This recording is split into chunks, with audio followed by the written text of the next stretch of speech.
देखो बच्चे ध्यान से, तो आज का न्यू टॉपिक है इलेक्ट्रिक फील्ड। इलेक्ट्रिक फील्ड आप कोरिलेट करिए मैग्नेटिक फील्ड से।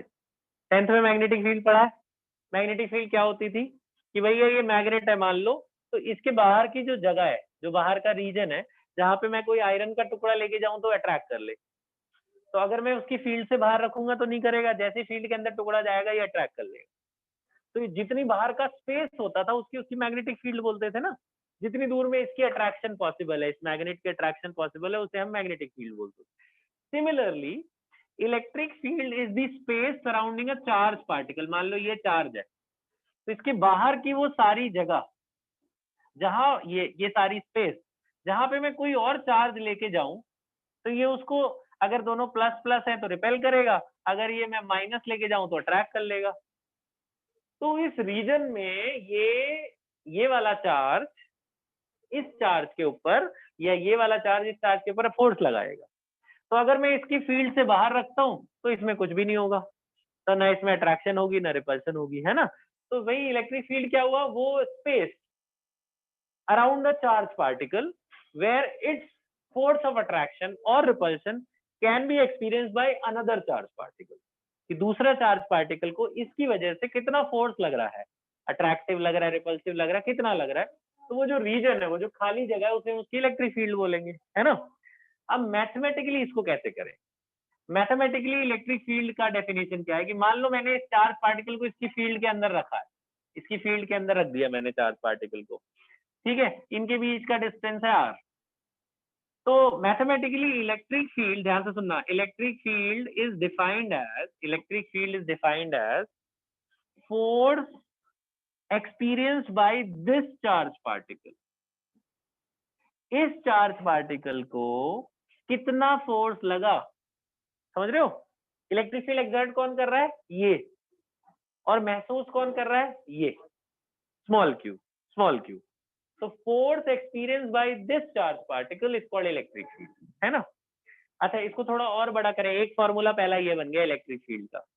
यहीं से आप एसआई यूनिट निकाल सकते हो, SI unit of electric field.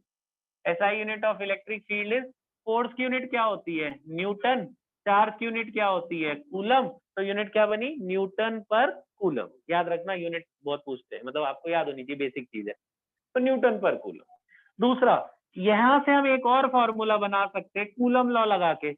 Force का फॉर्मूला होता है ना कूलम लॉ से, क्या formula, k Q1 Q2 by r square. तो फोर्स हटा के लगा दो के Q1 Q2 divided by r square. और नीचे क्या है, एक छोटा क्यू है, छोटे क्यू से छोटा क्यू कट गया, तो इलेक्ट्रिक फील्ड का एक और फॉर्मूला बन गया। क्या फॉर्मूला बना, k q divided by r square. तो दिस इज अनदर फॉर्मूला। तो इलेक्ट्रिक फील्ड के दो फॉर्मूले, फर्क समझ में इस क्यू और इस क्यू में। ये कौन सा क्यू है जो इलेक्ट्रिक फील्ड एक्सर्ट कर रहा है, और ये कौन है जो एक्सपीरियंस कर रहा है, जो महसूस कर रहा है। तो force experience by this charge particle is the first formula of electric field. और अगर बोला कि इसके अंदर कितनी इलेक्ट्रिक फील्ड है, कितनी दूर तक इलेक्ट्रिक फील्ड है, कितना इलेक्ट्रिक फील्ड एक्सर्ट कर पाएगा, तो उसके लिए ये लगाना के क्यू बाय आर स्क्वायर। ऐसा यूनिट दोनों केस में यही रहेगा, न्यूटन पर कूलम, ठीक है। तो आप ये लिख लो यहाँ तक। डाइपोल, इलेक्ट्रिक डाइपोल हमने वो आरुष रिकॉर्डिंग कर ले। इलेक्ट्रिक डाइपोल ये हमने 11th में भी पढ़ा था केमिस्ट्री के अंदर, अब फिजिक्स के अंदर है ये। इलेक्ट्रिक डाइपोल क्या होता है, डाई मतलब टू, पोल मतलब चार्जेस। हमने जैसे पढ़ा था, याद है, HF HCl। तो ये क्या करता था, ये फ्लोरीन दूसरे के इलेक्ट्रॉन को अपनी तरफ अट्रैक्ट करता था, इस पे पार्शियल नेगेटिव आता था, इस पे पार्शियल पॉजिटिव चार्ज आता था। तो इसे डाइपोल कहते थे ना, two equal and opposite charges.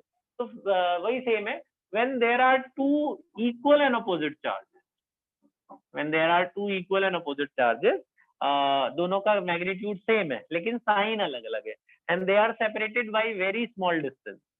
तो इससे क्या होता है कि भैया ये प्लस माइनस को खींचेगा और माइनस प्लस को खींचेगा, तो दोनों बराबर फोर्स से खींचेंगे एक दूसरे को, है ना। ये इधर से खींच रहा है, वो उधर से खींच रहा है, लेकिन दोनों नहीं जा रहे एक दूसरे की तरफ।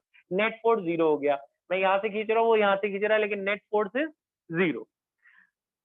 तो उसकी वजह से ये एक पूरा सिस्टम बन गया, ये एक दूसरे को अट्रैक्ट कर रहे हैं और लेकिन एक दूसरे की तरफ जा नहीं रहे, क्योंकि दोनों बराबर फोर्स लगा रहे हैं एक दूसरे को। तो net they remains in equilibrium.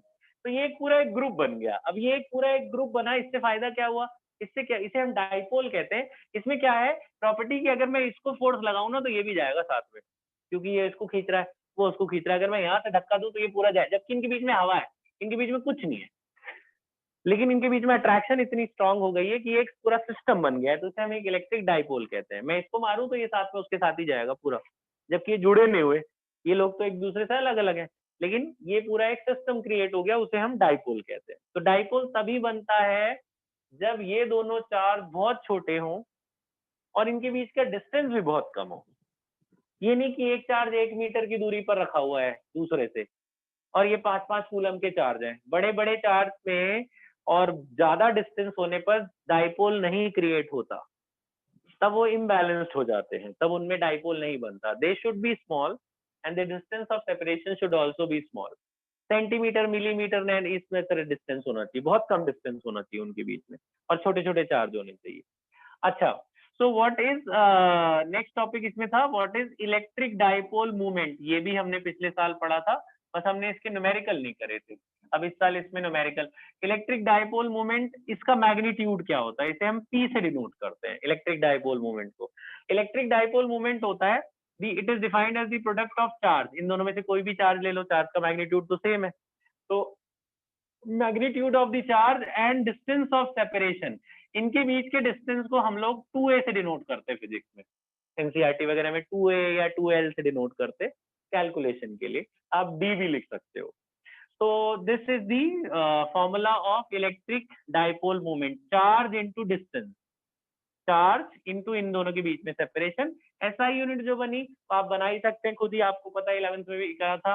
SI unit of dipole movement, ऐसा यूनिट ऑफ डाइपोल मोमेंट आप खुद बना लीजिए। क्या बना भाई, ये कूलम है और ये क्या है, मीटर। तो ऐसा यूनिट क्या बना, कूलम मीटर। मैंने आपको पिछले साल भी बताया था सेंटीमीटर नहीं है, ये कूलम मीटर है, ठीक है। ऐसा यूनिट इज कूलम मीटर। एक और करी थी केमिस्ट्री में डेबे, वो फिजिक्स में इस्तेमाल नहीं होगा, तो अब आप ये कूलम मीटर में याद रखेंगे, ठीक है। लिख लो आप, फिर उसके बाद